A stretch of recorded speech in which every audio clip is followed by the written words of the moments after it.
Part 1 में आपने देखा संजू और पारो की शादी हो जाती है और उसके अगले ही दिन कमला मौसी पारो को अपने पड़ोसी के घर में देखती है। फिर कमला मौसी ये बात पारो की माँ को फ़ोन करके बताती है।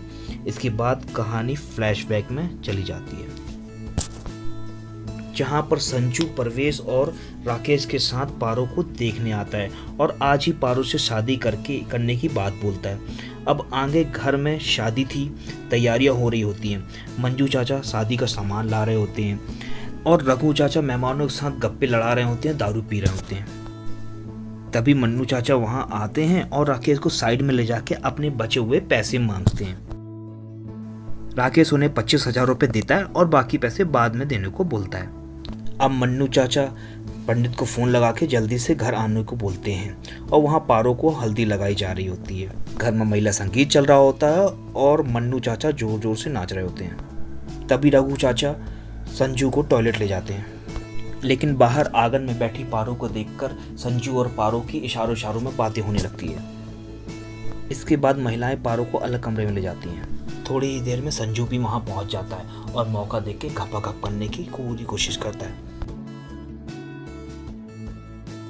लेकिन रघु चाचा वहां आके सब अरवानों में पानी फेर देते हैं और संजू को बहुत गालियां देते हैं। तभी मन्नू चाचा वहां आके सिचुएशन को संभालते हैं और बोलते हैं इन दोनों की शादी होने वाली है।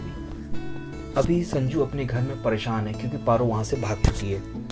परवेज उसे समझाता है जो बीत गया सो बीत गया, आगे बढ़ो। तभी संजू की माँ दौड़ी दौड़ी उसके पास आती है और संजू की मौसी द्वारा बताई गई पूरी बात संजू की माँ संजू को बताती है।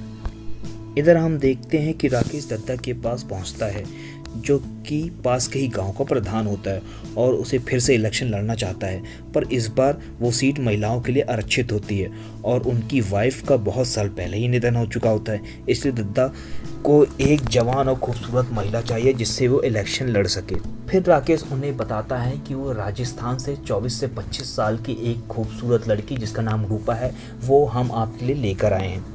आप किसी बात की चिंता मत कीजिए, हम उसे सब कुछ समझा दिए हैं। इसके बाद राकेश दत्ता से कोर्ट मैरिज की पेपर पे साइन करवा के पैसे लेकर वहाँ से चला जाता है। फिर राकेश रूपा को सारी बातें डिटेल में समझाता है।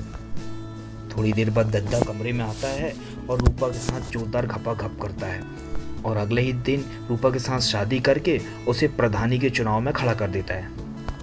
और इधर हम देखते हैं कि मुकेश पारो के करीब आने के लिए कोशिश करता है, तभी पारो उसे रोक देती है और बोलती है कि तुमने मुझे कितने में खरीदा, पर मुकेश उसे कोई साफ साफ जवाब नहीं देता। मुकेश बोलता है पुरानी बातें भूल जाओ और मेरे साथ नई जिंदगी शुरुआत करो, और फिर से उसके करीब आने की कोशिश करता है। तभी थोड़ी देर बाद वहाँ राकेश के कुछ गुंडे आते हैं और पारो को उठा के वहाँ से ले जाते हैं और कमला मौसी की खिड़की से सब कुछ देख लेती है। वो गुंडे उसे एक किसी बंद कमरे में ले जाकर अंदर बंद कर देते हैं। पारो दरवाज़ा खोलने की बहुत कोशिश करती है, फिर फाइनली वो थक हार कर बैठकर रोने लगती है। उधर संजू अपनी कमला मौसी के घर पुलिस के साथ पहुंचता है। फिर संजू मुकेश से बोलता है कि हमने उसे 50,000 में खरीदा था और मुकेश उसे बताता है कि हमने उसे 20,000 में खरीदा था, और फिर दोनों सिगरेट पीते हैं और बोलते हैं अब क्या फ़ायदा, अब तो वो चली गई। अगले सीन में हम देखते हैं राकेश और परवेश आपस में बात कर रहे होते हैं और पारो वो खिड़की से सब कुछ देख रही होती है। राकेश परवेश को उसका कमीशन दे रहा होता है और बोलता है तुमने पारो को हमें भगवाने में बहुत मदद की, पर उस सौदे में हमें बहुत घाटा हुआ, पर अब हम जल्द ही उसकी छोटी बहन उर्मिला की शादी करवा के खूब पैसे कमाएंगे। पारो उसकी बातें सुनकर बहुत रोने लगती है और उदास हो जाती है और बोलती है कि मैं अपनी बहन को इस दलदल में नहीं आने दूंगी। उधर राकेश नए लड़के को लेकर उर्मिला के घर उर्मिला को देखने जाता है।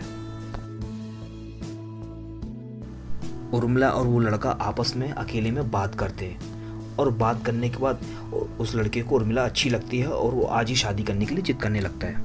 उधर मुन्ना चाचा राकेश से सारे पैसे ले लेता है और उर्मिला को भी शादी के लिए तैयार कर देता है। इधर पारो जैसे तैसे कमरे से बाहर निकलकर एक शराबी से फ़ोन लेकर अपने चाचा को फ़ोन करती है, पर उसका बेवड़ा चाचा उसका फ़ोन नहीं उठाता। तभी उसके पीछे से एक औरत आती है और उसे एक बंद कमरे में ले जाती है जहां पहले से बहुत सारी लड़कियां मौजूद होती हैं। पारो उन सब के सामने रोती है, गिड़गिड़ाती है कि उसे जाने दो, उसे अपनी बहन को बचाना है, पर वो औरत उसे बोलती ये ड्रेस पहनो और तैयार हो जाओ। ऐसा बोलकर उसे नई ड्रेस देती है और पहनने को बोलती है। थोड़ी ही देर बाद उन सब लड़कियों को लेने के लिए 2 गुंडे आते हैं और उन्हें अपनी गाड़ी में बैठाकर ले जाते हैं। पारो जैसे तैसे वहाँ से बच के भाग जाती है। राकेश को ये बात पता चलती तो वो बहुत गुस्सा होता है और अपने सभी आदमियों को पारो को ढूंढने में लगा देता है।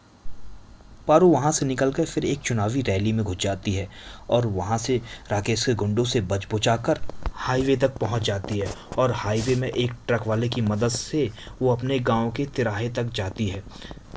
फिर वो देखती है कि उसके सामने से एक गाड़ी आ रही होती है जिसमें उसकी बहन बैठी होती है और वो दुल्हन की तरह सजी होती है।